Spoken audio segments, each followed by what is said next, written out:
अथ श्रीमद् भागवत महापुराण तृतीय स्कंध अथ 30वां अध्याय विषयी मनुष्यों का दशा का वर्णन। श्री भगवान बोले, हे माता, यह काल इतना बलवान है कि इसे किसी के भी पराक्रम का भय नहीं है। मनुष्यों को सदैव इसका ध्यान रखना चाहिए। इस दुर्जय काल से बचने का एक यही मार्ग है कि दुख रूप वस्तुओं का मनमाना संग्रह न करें। जिन बातों में दुख आता है उनको ज्यादा याद ना करो, उनको मन में न रखो। दुख के रूप वस्तुओं का मनमाना संग्रह न करें। विषयों से विरक्त होना लोक परलोक दोनों में सुखकारी है। नरक में आहार का सुख नहीं मिलता, वहां प्राणी को घोर कष्ट सहने पड़ते हैं। इससे संसार में आकर दुख से छूटने का उद्योग करना चाहिए, अन्यथा नरक तो निश्चय ही प्राप्त होता है।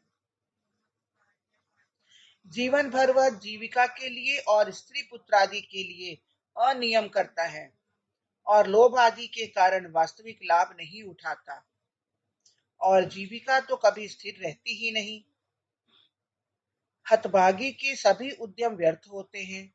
अंत में कृषक के बूढ़े बैल के समान वही परिवार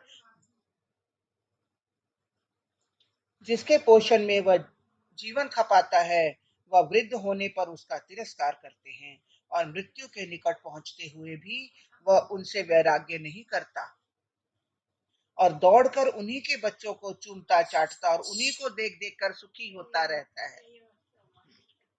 यद्यपि वही बच्चे क्षण क्षण में उसका निरादर करते हैं। वह घर में दूर एक कोने में बैठा रहता है और अनादर से दिया हुआ भोजन कुत्ते के समान खाता है।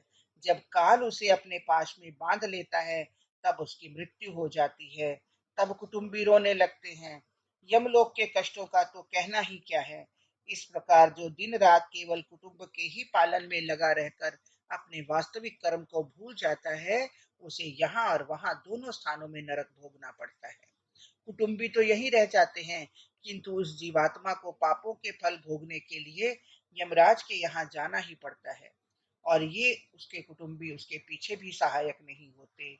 उसे अंधता मिश्र और रौरवादी नरकों में नाना प्रकार के कष्टों को भोगना पड़ता है, और जब उसके पापों का अंत होता है तब वह फिर से मनुष्य जन्म पा लेता है। हरिओम तत्सत, हरिओम तत्सत।